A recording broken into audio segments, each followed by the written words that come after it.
ഖാംനയ്ക്ക് ശേഷം ഏറ്റവും പ്രധാനപ്പെട്ട ആ ഒഴിവ് നികത്താൻ വേണ്ടി ബഹുമാനപ്പെട്ട ആയത്തുള്ള ഖാംനയുടെ സ്വന്തം മകനായിട്ടുള്ള മുജ്തബ ഖമേനി എന്ന് പറയപ്പെടുന്ന ഇദ്ദേഹത്തെ നോമിനേറ്റ് ചെയ്തിരിക്കുന്നു എന്ന വാർത്ത റിപ്പോർട്ടായിട്ട് വരുന്നുണ്ട്. അത് സ്ഥിരീകരണം വരുന്നു എന്ന് വെച്ചാൽ ആലോചന വന്നിട്ടുണ്ട്. അതിൽ കൂടുതൽ അനൗൺസ്മെൻറ്റ് കാര്യങ്ങളൊക്കെ ഇന്ന് രാത്രിയോടുകൂടെ ഉണ്ടായേക്കാം എന്നാണ് പറയുന്നത്. അപ്പം നേരത്തെ തന്നെ ആയത്തുള്ള ഖാംനൈ എന്തെങ്കിലും അപകടം പറ്റുകയാണെങ്കിൽ അത് മുജ്തബ ഖാംനയ്ക്ക് വേണ്ടിയിട്ട് ആ സ്ഥാനം ഉണ്ടാകുമെന്നുള്ള ഒരു അന്തർധാര സജീവമായിട്ട് നിലനിർത്തുകയും അത് അവിടത്തേക്ക് കാര്യങ്ങൾ എത്തുകയും ചെയ്തിരിക്കുന്നു എന്ന് വേണമെങ്കിൽ പറയാൻ പറ്റും. അദ്ദേഹം വളരെ ആത്മീയമായിട്ടും അതേപോലെ തന്നെ രാഷ്ട്രീയപരമായിട്ടും വാപ്പയുടെ അതേ പാത പിന്തുടരുന്ന ഒരാളാണെന്നുള്ളതാണ് പാശ്ചാത്യ മാധ്യമങ്ങളൊക്കെ റിപ്പോർട്ട് ചെയ്യുന്നത്. അതുകൊണ്ട് തന്നെ ഈ ഒരു അറ്റാക്കിൽ അമേരിക്ക ഇസ്രായേലും കൂടി കരുതിയ ഒരു പ്രധാനപ്പെട്ട ഒരാളും കൂടിയായിരുന്നു ഈ മുജ്തബ ഖമേനി എന്ന് പറയുന്ന മുജ്തബ ഖമേനി. നമ്മൾ പറഞ്ഞ് ശീലിക്കേണ്ടി വരും. മുജ്തബ ഖമേനി എന്ന് പറയുന്ന അദ്ദേഹത്തിൻ്റെ കഴിവുകളെന്ന് പറയുന്ന വാപ്പയുടെ ആ ഒരു മതവീര്യം അതങ്ങനെ തന്നെ കൊണ്ടടക്കുന്ന ഒരാളാണ് എന്നുള്ളതാണ് പറഞ്ഞു വെക്കുന്നത്. മാത്രമല്ല ഈ ഇറാൻ എന്ന് പറയുന്ന രാജ്യത്തോട് അങ്ങേയറ്റം പ്രതിബദ്ധത ഉള്ള ഒരു സേവകനും കൂടിയായിട്ടാണ് ഇദ്ദേഹത്തെ പരിചയപ്പെടുത്തുന്നത്. അതുകൊണ്ട് തന്നെ ആയത്തുള്ള ഖാംനൈ ഇരുന്ന സീറ്റിലേക്ക് അല്ലെങ്കിൽ ആ സ്ഥാനത്തേക്ക് എന്തുകൊണ്ടും അർഹത മുജ്തബ ഖാംനൈ ആയിരിക്കുമെന്നാണ് പുറത്തേക്ക് വരുന്ന ബ്രേക്കിംഗ് ന്യൂസായിട്ട് പുറത്തേക്ക് വരുന്നത്.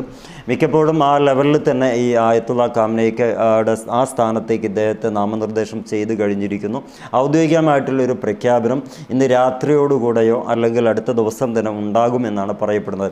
അപ്പോൾ ആ സ്ഥാനങ്ങളൊക്കെ ശൂന്യമാകുമ്പം അതിലേക്ക് പുതിയൊരാളെ കണ്ടെത്തി എന്നുള്ളത് ഒരാഴ്ച മുമ്പ് ഇവർ എല്ലാ കാര്യങ്ങളും സെറ്റാക്കി വെച്ചു എന്നതിൻ്റെ പുതിയൊരു തെളിവ് കൂടിയാണ് ഈ പറയുന്ന കാര്യങ്ങൾ.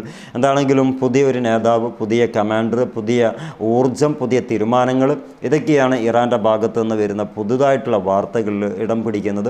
അത് എത്രത്തോളം ഇവരുടെ വീര്യങ്ങൾ എത്രത്തോളം അഥവാ ഇറാൻ സൈന്യം എത്രത്തോളം സൈന്യത്തെ നശിപ്പിച്ച് കൈ കൊടുക്കുമെന്നുള്ളത് ഇനിയുള്ള ദിവസങ്ങൾ കാത്തിരുന്ന് കാണേണ്ടി വരും.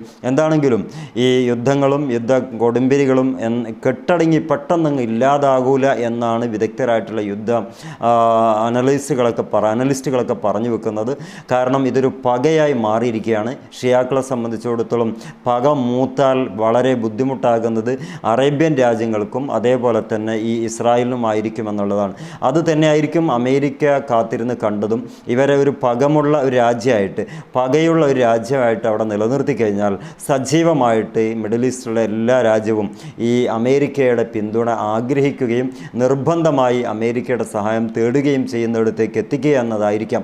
എന്താണെങ്കിലും അമേരിക്ക ഒരു പരിധിവരെ ഇവിടെ വിജയിച്ചിട്ടുണ്ട് എന്ന് പറയേണ്ടി വരും. ഇനി ഇസ്രായേലിൻ്റെ കാര്യമാണെങ്കിൽ ആയത്തുള്ള ഖാംനൈ